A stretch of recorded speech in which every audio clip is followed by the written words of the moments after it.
Hey everybody, how you doing today? This is Rich Harshaw, and we're here for our occasional in this series webinar. It's our Personal Edge series, and thank you for joining me. I see that we have quite a large crowd, which historically has been the case. It's good to talk business and get down to nuts and bolts and talk about marketing and all that stuff, but you know what? It always seems like when we hold these Personal Edge calls, there seems to be a particular interest. And today's topic is one that is really fresh on my mind right now, and I'd like to share some thoughts with you. Now, this is kind of part one in a part two series. Next week, we're going to have a discussion about a book called The E-Myth, and it's actually going to be partially about a book called The E-Myth. The E-Myth is a book that talks about how to streamline your business so that your business becomes actually a business instead of just a job. This is an important discussion for entrepreneurs or people who would like to be entrepreneurs, probably the vast majority of you that are on this call. And that's going to answer a question that we're really not going to cover that much today. The question that particular webinar is going to answer is, well, how do I, as an individual, as a parent, as a spouse, how do I spend less time in my business so that I have more time to spend on other things? So we'll get to that topic next week. And that's going to be a very tactically oriented kind of a webinar with sort of some action plans and some thought processes and some philosophies for you to perhaps get yourself a little bit out of your business so you can free up some time. Today's topic really is more of a plea simply to make that time. Now, how to make the time, we'll talk about that next week. The fact that we need more time is what we're going to talk about today. So I'm going to start with a story, and there's going to be a lot of stories and anecdotes. I'm going to read you some things, and who knows how long this is going to go, and I don't even know if it's going to all be cohesive and coherent together, but I think at the end of the day, you're going to come away from this going, wow, that was some pretty good stuff. This goes back a few years. We were having a discussion in a church group about the question, what scares you the most about raising a family today? That was the question that was posed to this group of men, okay? And a lot of people said things like, just general moral decay in society and pride, and, there's some issues that have to do with how do you handle affluence in this country and in the community and teaching kids to work. And I thought, as I was sitting there thinking about that, I had just also recently at that time read an article, and it was called How to Manage Stress in Today's World. And it was about, the article focused on young adults in Hong Kong and how they dealt with 45 to 70-hour work weeks and how they could still find time with their demanding work weeks to find time for families and spiritual life. And I thought, wow, this is really interesting. This article focuses on how to fit more in. And my initial thought was, well, maybe they should quit spending 70 hours a week working. Now, I've spent time in Taiwan. That's not Hong Kong, but the people have very similar attitudes. And I'm telling you, this is a hard-working people. And you come over here to America, and I don't think it's that far removed. There's a hard-working people. And I came up with an answer as I sat there and thought about the question. Remember, the question is, what scares you most about raising a family today? And the answer that I came up with was the fear that we will be willing to pay the price to get ahead, but without stopping to really count the cost of that success. And that success is measured strictly in relationships, okay? And I know it's kind of a goofy movie, and probably a man shouldn't admit to having watched, let alone liking this movie, but I also had just seen the end of this movie on TV at that time, and the movie is called The Notebook. I don't know if you've seen that movie. It's an interesting movie. It's got sort of a surprise ending, not as much as The Sixth Sense, but it's a pretty surprise ending. And at the end of it, you find out that this old man, James Garner, I think it is, Rockford Files fame, he spends his days talking to this old lady who has Alzheimer's to get her to snap back to remember her just that brief moment. And you look at that and you say, well, when you're old and you're retired, the only thing that matters in that movie, but I don't think it's just a movie, I think it's real, is that relationship. Now, in that case, it was a relationship with his wife. But I want to talk about the family being under attack. And the symptoms of that are things like divorce, abortion, fewer children being born. There's an interesting article that came out, it's been some time ago. The article is called "The Demographic Winter is Coming." And you would think that I would have probably a better notation of who that article is from, but I do have the article here. I want to talk about it just a little bit. Here's what it says.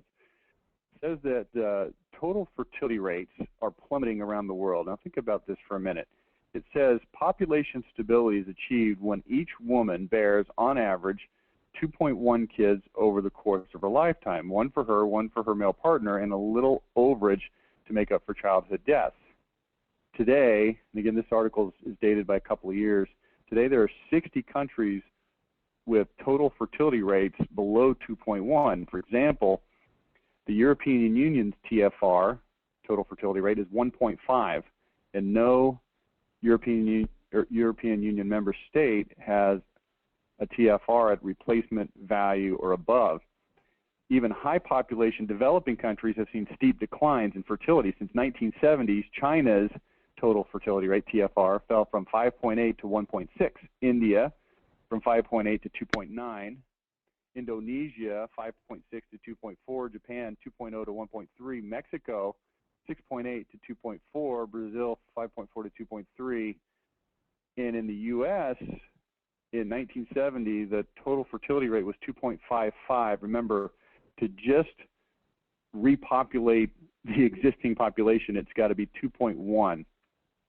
In 1970, in the United States, it was 2.55, and today it's about 2.1, right at the replacement level, largely because of the influx of higher fertility immigrants, not even because of Americans themselves. And they also see that the second generation Americans after they immigrate fall to this level of longer established Americans. So here's what I'm not telling you to do. I'm not telling you to run out and have a bunch of kids. I'm just posing this question.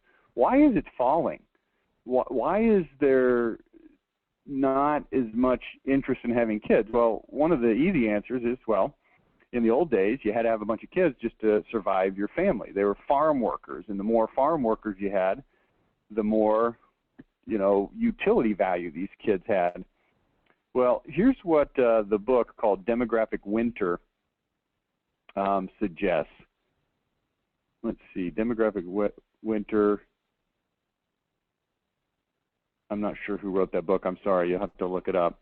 It says, every aspect of modernity works against family life in favor of singleness and small families of voluntary childlessness. Surely they are right. Modern societies often offer people many other satisfactions and choices outside of the family. In particular, women find that their time becomes more highly valued in occupations outside of the home. There are no iron laws of demography, but one that comes pretty close is that the more educated women are, the fewer children they tend to have. They also noted that the best predictor of fertility levels is the desired family size as reported by women. And there's also contraception that makes this easier to control. So modernity essentially transforms children from capital goods that produce family income to consumption items to be enjoyed for their own sakes, more akin to sculptures, painting, or theaters, or I would add pets. So that's the problem. According to happiness researchers, people don't really enjoy rearing children. Now, again, this is not meant to be necessarily any kind of a opinion that you should or shouldn't have more children, or if you're a woman, you should or shouldn't be educated in work. That's personal decisions, and this really isn't even an attempt to influence thinking on that one way or the other. It's simply to point out, because I think what is happening here, and the reason that I want to have this call is not necessarily that, hey, society in general, including you need to do more to repopulate or whatever the case is. But I do want to talk about the relationships that we do have, and it's disturbing to me, this idea that modernity works against family life in favor of singleness, and that children do not become a source of satisfaction. They become more of a burden or utility type of a situation. And if this outlook is the outlook that people have when it comes to their own children, then this is going to lead to more divorce and so forth. Now, let me just tell you a very personal story. In my life since I have been in college, so let's just call that my adult life. I'm now 43. Next couple of weeks I'll be 44, so I'm getting old. But in my adult life, I've had 4 really good friends. 4. Now, I think if a man can go through life and count on more than one hand his really good friends, then he's probably lying. I mean, you know what I'm talking about. I'm talking about really good friends. I've had 4. And out of those 4 really good friends, here's what I've observed. And this is very sensitive to me because some of this is very fresh. I'll share this with you as we go through this. Out of these 4 good friends, all 4 of them are now divorced. And out of the 4 of them, they're all struggling to lead productive, normal lives. Now, some of them are leading productive, normal lives, but it's a struggle.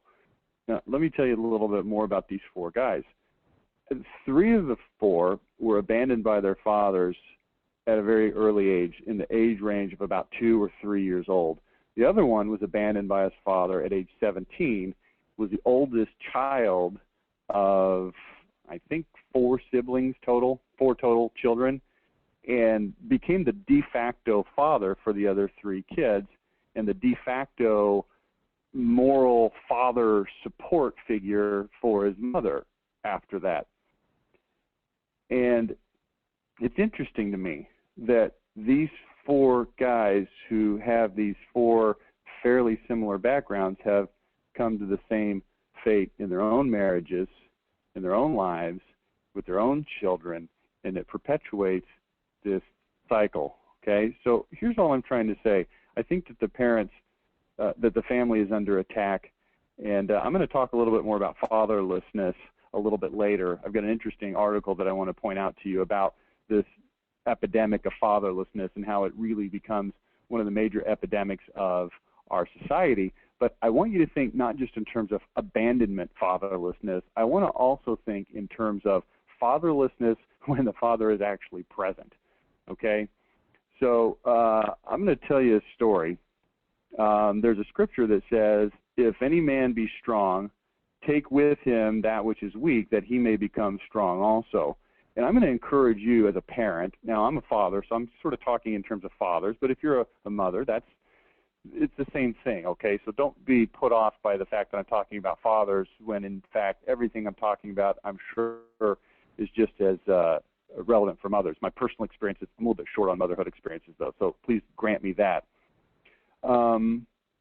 If any man be strong, take with him that is weak, that he may also be strong. And there's an interesting story. I love this story. It's kind of a church-based story, so just deal with that. Don't worry about it and don't get hung up on it.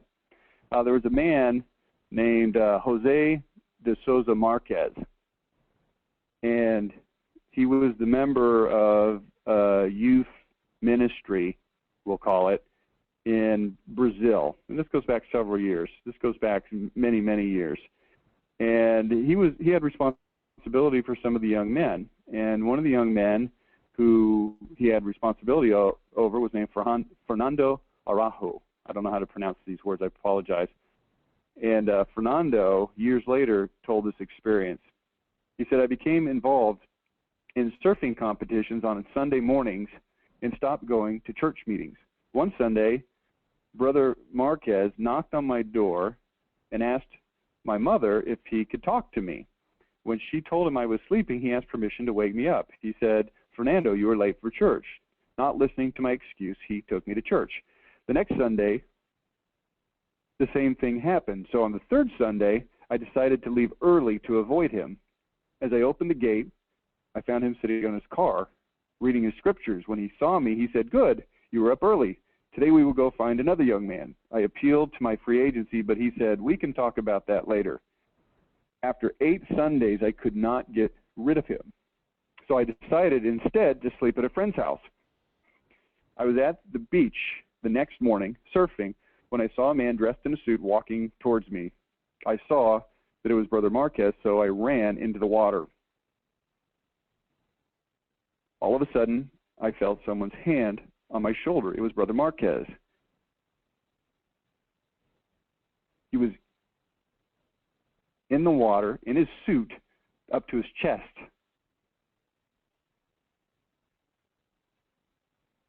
He took me by the hand. He said, "You're late, let's go." I said I didn't have any clothes. He replied, "I have them in the car for you."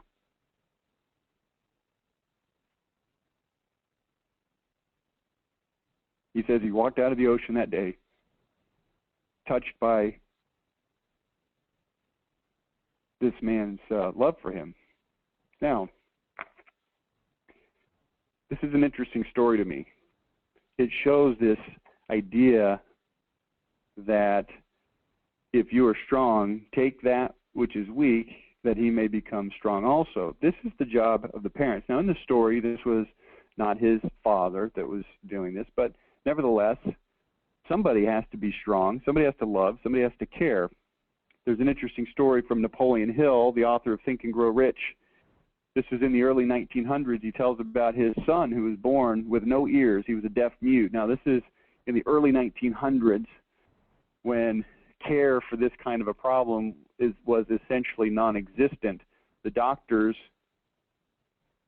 took Napoleon Hill aside and said that, he's going to be a deaf mute. Some things you just can't do anything about. You're going to have to put him in some sort of special care home. And Napoleon Hill looked at the man, the doctor, and he said, "No, I don't think you understand. This boy will hear 100%.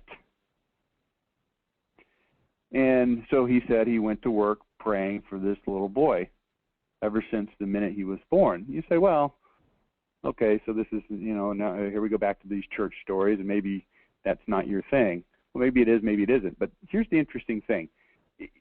Yeah, he prayed and he went to work on it, but here's what he did. For the first 4 years of this boy's life, the first 4 years, Napoleon Hill spent 4 hours a day for 4 solid years working with the boy on his hearing. He tells some fascinating stories about taking a phonograph machine. Again, if you go back to the era and forget about iPods and all that kind of stuff, he took a phonograph machine that had a wood casing, and he would put the boy's teeth on the wood casing of the phonograph, and he got to where he could hear through vibrations through his mouth. At 18 months, he recognized hearing. By the time he was 4 years old, working with his dad for 4 hours a day, he got to where he could hear 65% as well as a normal person that had full hearing faculties, to the absolute astonishment and bewilderment of the entire medical community. It was not possible. Well, Napoleon Hill looked at it and said, well, it is possible. I just worked with him, and we found ways to get this boy to hear. He doesn't hear in the conventional sense, but he can hear. Well, the boy went on to lead a normal, productive life. He went to school. He had friends. He was not a deaf mute in a home. He ended up going to West Virginia Academy, and when he was in his 3rd year of college, a device was invented that he was able to attach to his head a special kind of a hearing aid that took his hearing from 65% to 100%. 100%. 100%. And this is the boy that the doctor said would never hear. But here's the difference. It's called Napoleon Hill. Now, here's what's interesting to me. It's interesting when you look at people, you look at their problems. If their problem is that, quote unquote, they are a jerk, or quote unquote, they are messed up, maybe the kid's got drug problems, or he's got attitude problems, or maybe it's your spouse that has attitude problems, or has an eating disorder, is an alcoholic, or has any number of problems. It's very easy to look at that person and to say, well, this person is a jerk, or is difficult, or has a problem. And it's very easy to become frustrated and to disengage from the problem. Yet when it's a medical scenario, like being deaf, or if your spouse were in a car accident or struck with cancer, then it would be easy to love that person and do everything you could. And I'm suggesting that the more likely problems that people tend to encounter are going to be more of the jerky attitude, addiction issues that really require the most attention and love. And here we go, time, okay? So here's a good question for you to ask. The question is, how much is enough? And I'm going to talk about your career a little bit, and I want you to analyze how much time you spend in your career versus how much time you spend in other areas. Now, there's a motivational speaker that was a favorite of mine. He's passed away in the last few years. His name is Jim Rohn. And Jim Rohn had a way with words, and one of the things he says was, how much time do you spend on your various activities? And he says, I encourage you to evaluate the ratio of activity to the ratio of other types of activities. How much time do you spend watching the ball game versus spending time with your children? How much time do you spend watching television versus attending worship services, or whatever things are important to you?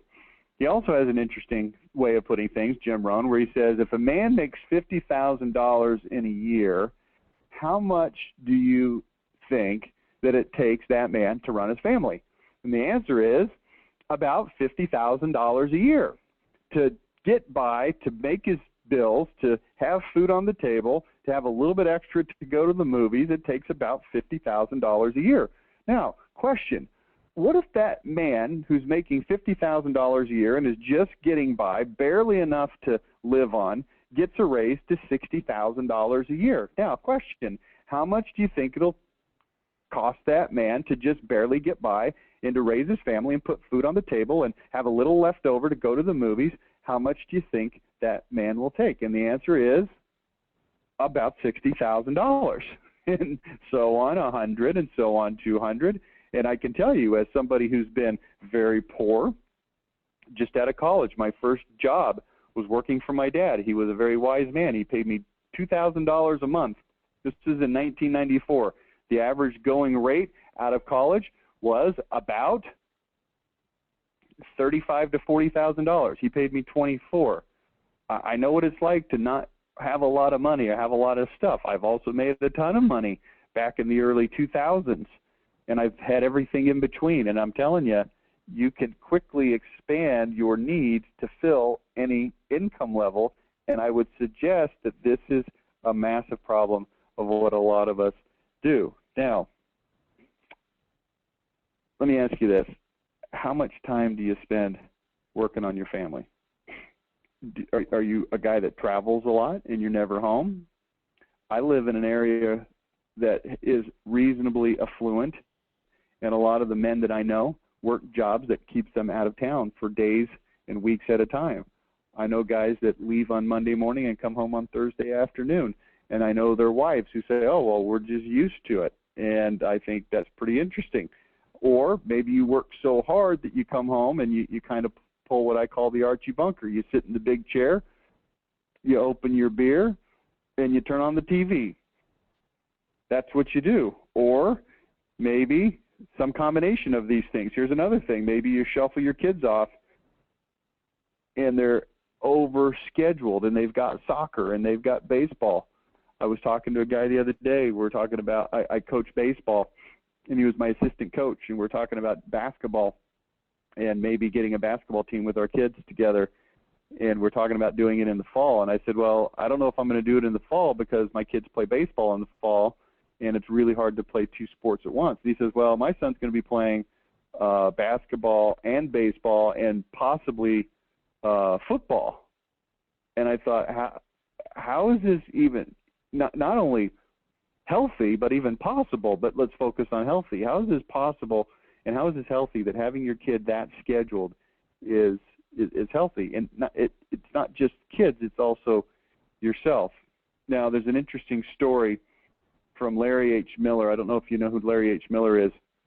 He was the former owner of the Utah Jazz NBA franchise. He died about 4 years ago. Died at a pretty early age. I think he's in his mid to late 60s. And there was an article run about him, sort of in Inc. magazine. They run these articles at the end of each issue, sort of a obituary of a famous entrepreneur that has passed away recently. And they ran one about him. And I read it, and it kind of broke my heart a little bit. I'm going to just read you a couple of lines from it. It says, Miller died on February 20th, I think it was 2009, at age 64 from complications of type 2 diabetes. He relied on a photographic memory to muscle through an incredible workload. A college dropout who learned the auto business as a parts manager, Miller bought his first dealership in 1979 and expanded to 39 dealerships across 6 states. He was most famous for owning the Utah Jazz, a small market team that improbably made it to the NBA Finals twice during the 1990s. Miller paid less than $25 million for the Jazz in the mid-1980s. It had steadily lost money before that. Forbes now values the franchise at $358 million. The Larry H. Miller Group owns minor league baseball team and a $100 million auto racing track. Overall, Miller Group's 80 companies employ 7,000 people, have sales of more than $3 billion.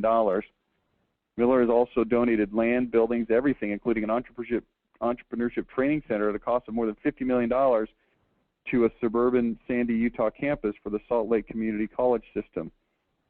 So that's the good things he's done. It says later, he was famous for breaking phones. Intensity, all day, every day, says Miller, Greg's son, who is now the CEO of Larry H. Miller Group.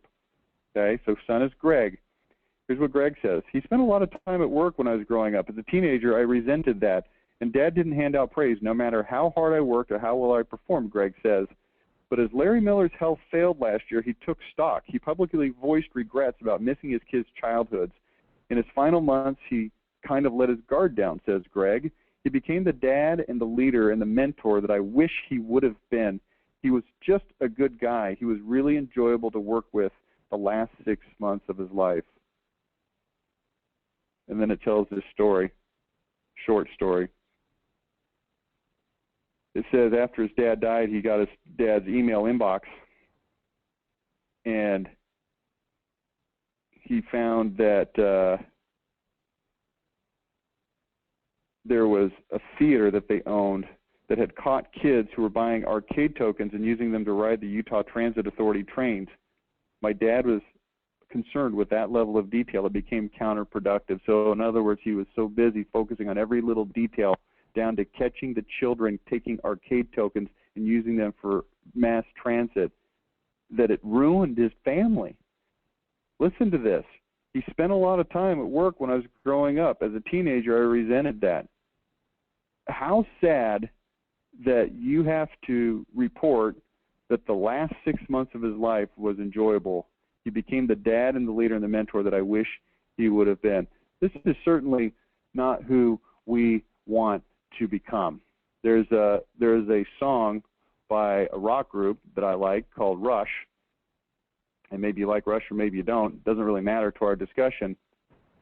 There's a song that was written called Bravado, and it speaks to this issue. It says, if we burn our wings flying too close to the sun, if the moment of glory is over before it's begun, if the dream is won, though everything is lost, we will pay the price, but we will not count the cost.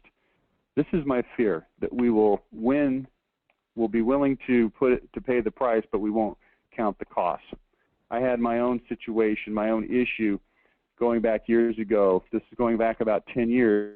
Our company was growing. We grew to a peak of about 90, 95 employees, somewhere in that range. And we grew our business by doing seminars all over the country. At its peak, I had nine men that were doing seminars all over the country. And they would spend at least 2 and sometimes 3 and occasionally 4 weeks out of the month on the road. Now, the reason I had these guys is because I didn't want to spend that kind of time on the road myself. I had a family. I had at the time 5 kids, later 6 kids, and they were small at the time, and it just didn't seem like something I wanted to do. I felt bad about leaving my kids, so I hired these other guys. Well, I didn't really stop to think too much about these other guys. They had kids, many of them, some of them a little bit older, one of them I think. And so I told them, look, I want you to go on the road a maximum of 2 times per month. And the 2 times per month would be an average of 8 nights per month out of town. But it was pretty grueling, and there was some follow-up work and some phone work to be done on the weeks when they were not out of town. But inevitably, I had guys coming to me saying, well, I want 3 weeks, because they would make more money the more they are out of town because they were commissioned salespeople. Well, I had a situation. One of the guys that worked for me was a guy I knew from church, and he was very well respected in the church and in the community. He was older than me. At the time, I was only in my early 30s. This guy was in his mid to late 40s. And the situation occurred that he had got in over his head on his bills. His commissions and sales weren't as high as he had anticipated. And like Jim Rohn says, the $50,000 takes every penny of it to live. Well, this guy was making a lot more than $50,000, but he had gotten in over his head to the point where he ended up using the company credit cards to pay his own personal bills, like his water bill, to take his kids on vacation, and other things that were completely inappropriate. And he had done this for a couple of months without making any mention of it. I, of course, found out.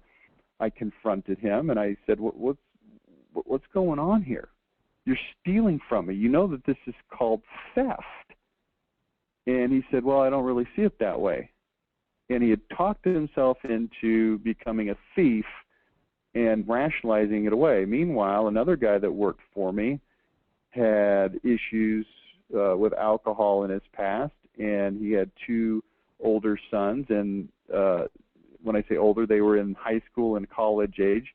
And his sons kept getting arrested and kept having alcohol problems.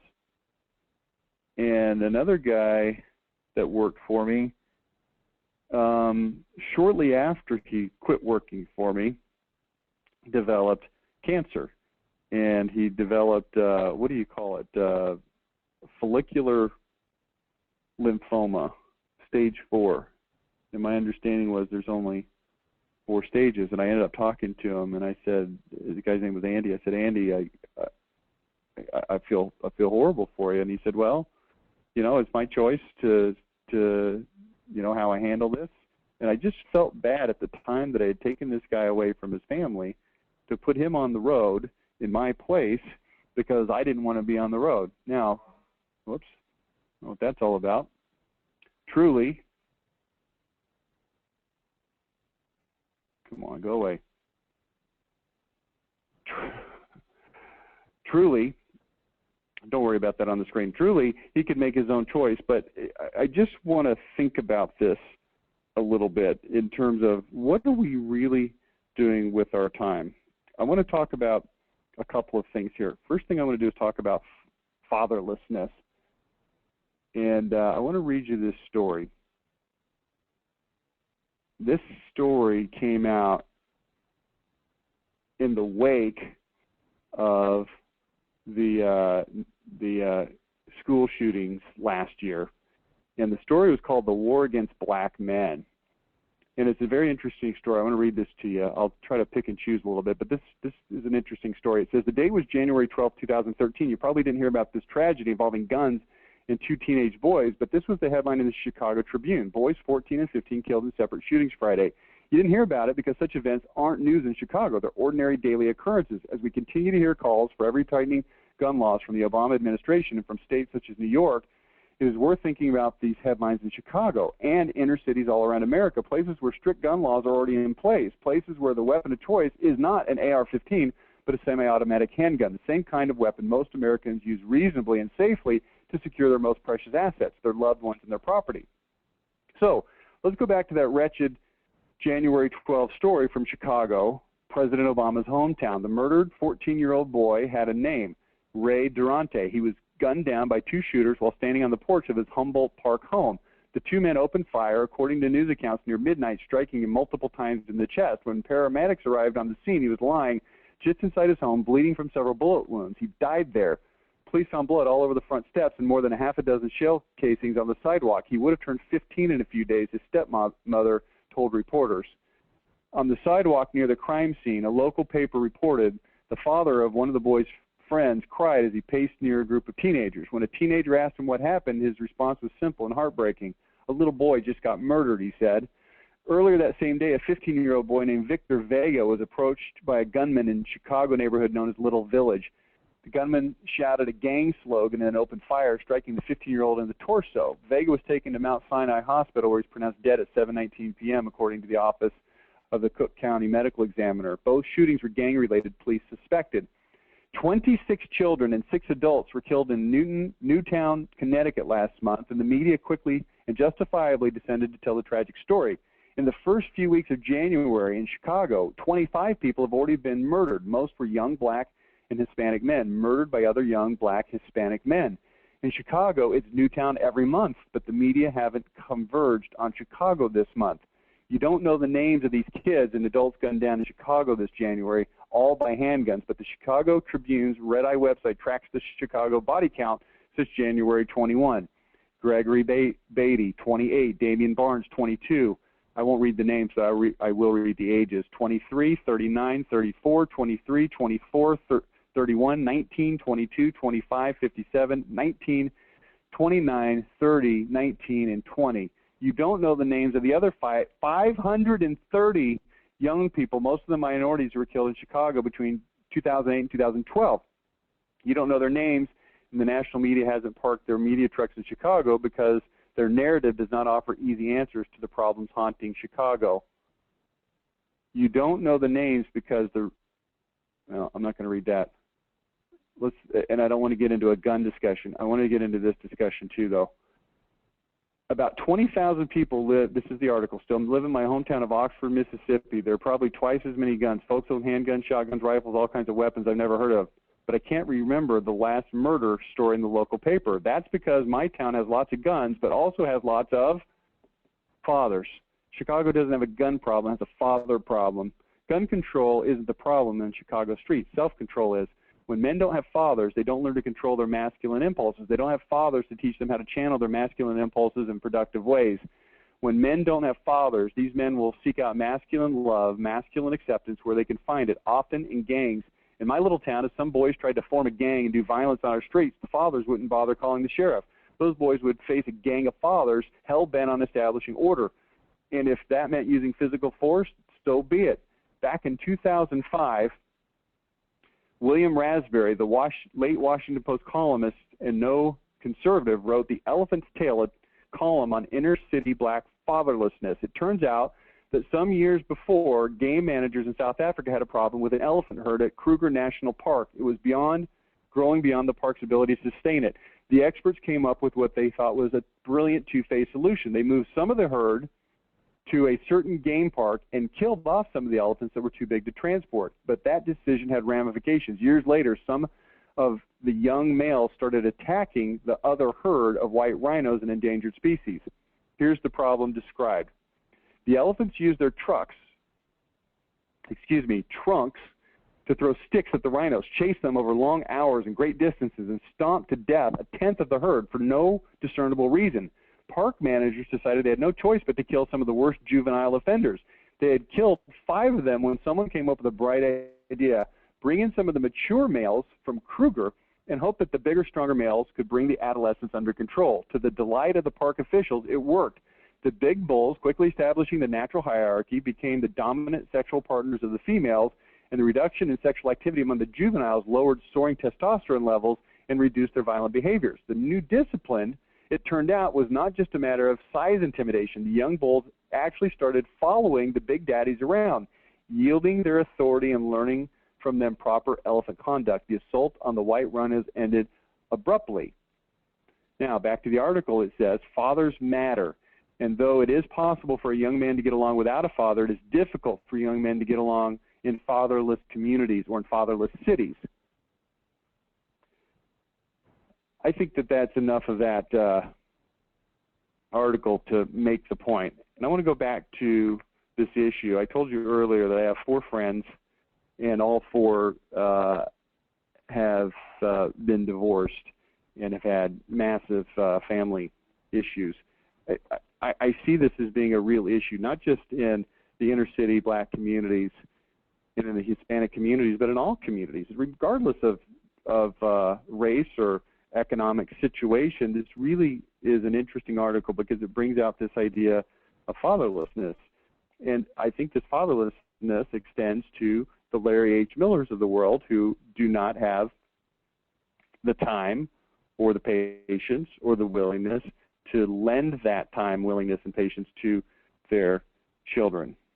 Okay, let's talk about a few things here. First of all, two things I want to talk about. The first one is self-esteem building in children. Here's an observation that I've made in my life, and you can take this and believe it or agree with it or not believe it or not agree with it, all you want. My experience is that self-esteem in children largely comes from fathers. And very specifically, let me point this out. There's a lot of women in this world that have some pretty serious issues because of the way that their father treated them or didn't treat them, or was there or wasn't there. Or specifically, I'm not talking about sexual abuse, although that may be a situation that some people have had to deal with. I'm sure it is. I'm talking about just general relationships with fathers. And I would like fathers on this call, and daughters, mothers, anybody, but examine this relationship. Here's what I found. My fourth friend, the reason I'm bringing this up now is because he's just now gone to the process of getting divorced, like this last week. I just found out about it. It's devastating news to everybody that knows the family. They've got 5 children. They appeared on the outside to most people to be happy, and in reality, they had a lot of friction in their marriage. And my friend decided that he was going to leave the marriage because his wife is just too demanding and difficult. And truth be told, she's a very demanding, difficult woman. We know this woman. She's a good friend of ours, and you kind of know this about people. Now, here's what I want to encourage you to do. This is kind of shifting topics a little bit, but it's interesting. I had read a story one time that was told by a guy named Jack Christensen, and he was a breeder of dogs, and he loved breeding dogs, not just because he loved breeding dogs, but he just had a genuine love and affection for dogs. And he'd done it his whole life, and he was now, when he told the story, an older man, and he had bred a particular dog that he was super proud of. It was really, truly his favorite dog that he'd ever had. And he just loved this dog. I mean, everything about this dog, he treated it just as good as you would treat a child. Not to minimize that he treated his children poorly. He didn't. But he loved this dog. I just want you to know that he loved this dog. And this dog participated in competitions. This was a great hunting dog. And this dog could do all these various hunting kinds of things. And they would bring the dog to competition, and the dog would always perform very well. Well, he got to bragging about this dog one time, and he was going to enter this dog into a competition, and his son had come in from out of town who wasn't around this dog that much, and he was bragging it up to his son about how great this dog was, and some of his friends about how great this dog was, and they'd taken this dog and a few of the other dogs, and they'd loaded them up in the truck, and they'd gone down, and it was a little bit of a ride down to where the competition was. And when they got to the competition, they let the dogs out, and they ran around a little bit, and they were going about the business of getting the dogs situated for the competition. And the dogs came back from running around, and he started giving the commands to the dog, this dog that he loved so much and that he had bragged so much on. And he started giving this dog commands, and the dog would not do any of the commands. And he would tell him, you know, I don't know what the commands are, but he would say, do this or do that, and the dog just simply wouldn't do anything. And so he started getting frustrated with the dog. And he started getting angry with the dog, and he started raising his hand to the dog and threatening the dog, not in a, hey, I'm going to beat you to shreds kind of a way, but just sort of an intimidation way to get the dog to act. And he saw that the dog was trying to do some of the things, but just wouldn't do anything. And his friends were kind of like, hey, nice dog. You know, what's going on with your dog? And his son, who had been in from out of town, said, oh, geez, I thought this was some great dog, Dad. This dog won't do anything. And he was baffled by this dog, and he was just so put off and embarrassed and perplexed by what was going on. And he thought, well, you know, I guess it's just not the dog's day. And he was very angry and upset and embarrassed. And he went and he told the dog to jump in the truck, and the dog wouldn't jump in the truck even. And he thought, oh. So he went, and in sort of a hasty, angry tone, he grabbed the dog and sort of threw the dog up on the truck. And as he did this, he picked up the dog. He realized, as he looked at his hand, that his hand was bloody, and something had happened to this dog when it was out running around when they'd first gotten there. And as he examined the dog more closely, he saw that this dog had sustained somehow, he didn't know how, a very deep and debilitating cut up on its underside under one of its legs. And it was causing the dog a tremendous amount of pain and the inability to do the things that the dog would normally do. So he took this dog home, and of course he cared for it, and he took it to the veterinarian, and of course a guy that loves dogs that much has a good relationship with his veterinarian, and the veterinarian looked at him and said, Jack, here's the deal. This wound cannot be stitched up like you would normally stitch a wound. This particular kind of wound has to heal from the inside out, and if you stitch it, it prevents it from healing from the inside out. So this wound is going to take a long time to heal, and it's going to take a tremendous amount of care on your part, and the dog is going to have to be very still and inactive for a long amount of time. But if you'll do that, the dog will heal. And so he went through the process, of course, and the dog ended up healing and got back to its normal self, but it took a long time. And here's why I am telling you the story and why he told the story. He said, you know, in my experience in life, it seems like people are a lot like this dog.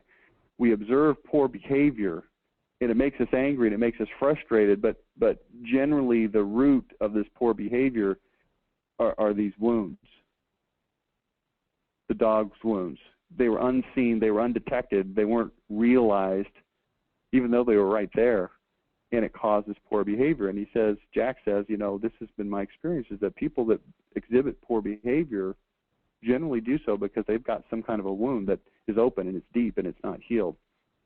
And as I started to talk to my friend the other day, and I talked to his wife separately, he didn't want to talk with them both, he didn't want me to talk to them both at the same time, I started to find out something very interesting.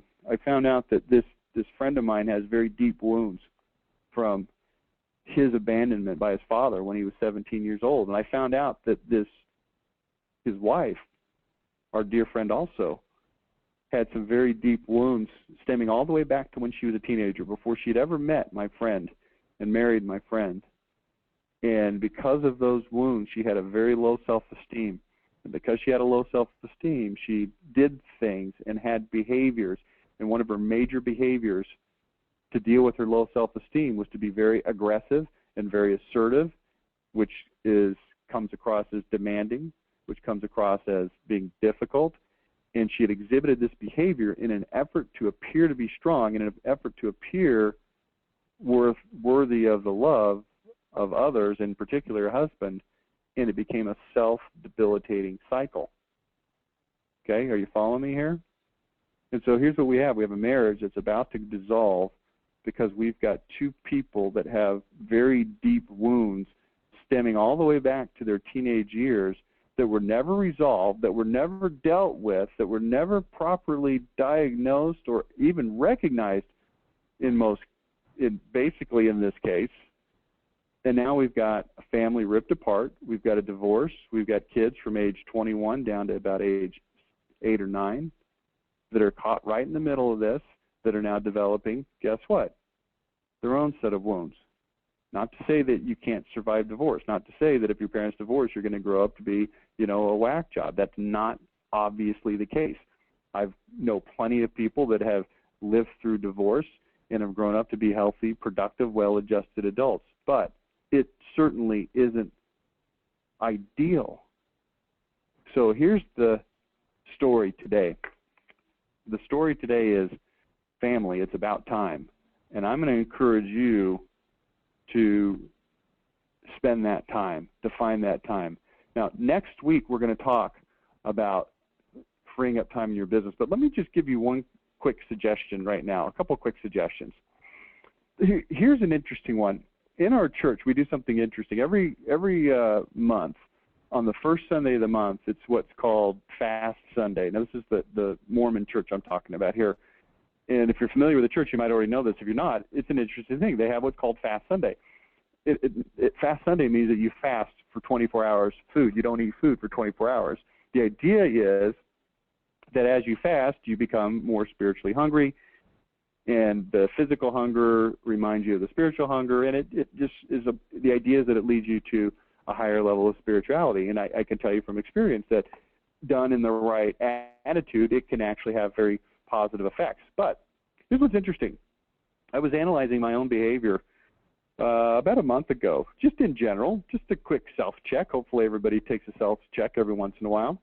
And one of the things that I looked at was I've developed a problem. And I think the problem that I developed is very widespread. And the reason I think it's very widespread is because I've noticed it in a lot of people, even some people that I wouldn't expect. And here's what it is. It's called addiction to, I don't even know what to call it, addiction to electronic media. Now, this could be your smartphone, your iPhone, it could be your iPad, it could be a computer, it could be internet surfing, it could be video games is a huge one, especially among young men. It could be television watching. It could be reading. People say, oh, I'm reading a book. You know, that's a good thing. Well, not if your face is buried in it at all hours of the day. That's probably not positive. It could be online gaming. It could be any number of things that I'm going to call electronic. And it's very interesting because here's what you see. And, you know, just look around. You go to a restaurant and you'll see people are on their phone and they're texting and they're Facebook checking and all these things that of themselves are not necessarily bad, but collectively are not super good. And here's what I found. I found that I had a rotation of things that I would check on my phone. And not to get too personal with you here, but I would check my email, and then I would check my stocks. And usually, if depending on how my stocks were doing, there's some articles that were right there that I would check on those particular stocks. And then I would check my Facebook. Then I would check sports. I'm a Dallas Mavericks fan. I'm a Dallas Cowboys fan. I'm a Texas Rangers fan, and there's always some articles there to read. And then I might circle back around to my email, and then I might see what was on USA Today. And I found that this stuff starts to just be a little bit too much. And it's not necessarily that there's always huge amounts of time being spent, but here's what I found out. It starts to add up. So here's what I did. I gave you the concept of the fast earlier. I decided to do a media fast. It's a concept that I heard originally from Tim Ferriss of 4-Hour Workweek fame. He talks about a media fast. And I decided to do it. And I put my phone aside and I said, I use it for calls and certain texting and certain emails. But besides that, I'm going to put this thing away and I'm not going to use it. And I'm not going to be the guy sitting there at the dinner table checking my phone every 5 seconds. And I'm not going to be the guy who anytime I get halfway bored for 3 seconds, I'm going to check this thing. And I found out a very interesting thing. I found out that I started to have all this extra time to focus on my work while I'm working so I can get it done, to focus on my kids when I'm with my kids so I can spend time with them. Going back to Jim Rohn one more time, one of Jim Rohn's most famous quotes, I love this quote. He says, wherever you are, be there. And it allows you to be in the moment. So think about that. Are you sitting there playing games on your phone? I know a lot of people, playing the Sudoku or the, Tiny Farm or whatever this stuff is. I don't even know what all the games are, but I know people are doing it. Maybe you're just playing cards or something like that on your phone. I want you to consider not being such a slave to that thing or whatever your thing might happen to be. It's easy to get caught up in that. The other thing I want to mention to you is I talked about self-esteem. I talked about building self-esteem in your kids. And I want you to think as a parent about your role and your responsibility for making sure that that happens in a positive way. And as a father, especially of daughters, looking at the relationship that you have with your daughters, spending time with them, letting them know that they are valued and that they are loved. I read an article. I can't remember the details of it, so forgive me for being a little bit not totally buttoned down on this comment. But I remember hearing a guy. It was, I can't even remember what book it was, but I remember, it was a book about marriage relationships and relationships. I read stuff like that. And he was telling this story about a friend of his. So a guy writing the book told a story about a friend of his who was well known for being a conqueror of ladies, if you know what I mean, in the very literal sense. And he mentioned in this book that this guy was an expert at finding girls who had had problems with their fathers growing up and exploiting them in a sexual way. And I thought, that's interesting. Now, I'm a guy who's been married since I was 22, and I don't know a lot about how all that stuff works. I'm naive in these areas, so that people exploit women like this is something that I'm just not that aware of. But I heard that, and I thought, well, it was really interesting, and I ended up reading an article about girls without fathers. And it was very interesting, the role of the father with the daughter. And here's what the article said, and I tend to believe this is one of those things that when you hear it, it just rings true enough to you that you go, that's probably true. And it says that if a girl grows up without a father, now, here's what we're talking about, okay? We're talking about, well, you fill in your own blanks there. Any situation where the girl grows up with a father, the father becomes the one male, I'm backing up, in a good, healthy relationship, a father to a daughter becomes the one male relationship that she can count on that has no sexual expectation or overtones whatsoever. And if a father loves his daughter the way he's supposed to, then she starts to learn about her self-value, her self-worth, and she learns how to interact with men that don't have any sexual expectations. Now, you take the father out of the picture, and all of the men in her life start to have some level of sexual expectation, or at least some sort of, looking at her in a certain way.